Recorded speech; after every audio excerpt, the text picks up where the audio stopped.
ঢাকা বিশ্ববিদ্যালয়ের পরে জাহাঙ্গীরনগর বিশ্ববিদ্যালয়ে চরমভাবে ছাত্র দল পরাজিত হচ্ছে জেনে তারা নির্বাচন বয়কটের ডাক দিয়েছে। ইতিমধ্যে তারা চট্টগ্রাম বিশ্ববিদ্যালয়ে অংশগ্রহণ না করার বিষয়ে আলোচনা চলছে এবং তাদের এক নেতা জানিয়েছে চট্টগ্রাম বিশ্ববিদ্যালয়ে আমরা অংশগ্রহণ করব কি করব না এখনো সিদ্ধান্ত নিচ্ছি না, সামনের দিনগুলোতে আমরা জানাবো।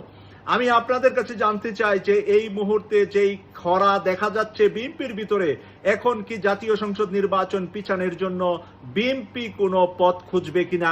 বিএনপি মনে করছে কিনা যে জামাত ইসলামী সারা বাংলাদেশে বিপুল ভোটে বিজয়ী হয়ে সরকার গঠন করবে, তাই বর্তমানে যদি 1-2 বছরের জন্য নির্বাচন পিছানো যা, তারেক রহমান দেশে গিয়ে বিএনপি, ছাত্রদল, যুবদল তাদের অঙ্গ সংগঠনগুলা ডেভেলপ করে আরো 2-1 বছর পরে তারা নির্বাচন করলে ভালো করবে, এই পরিকল্পনা তারা যাচ্ছে কিনা মন্তব্য লিখবেন আপনাদের।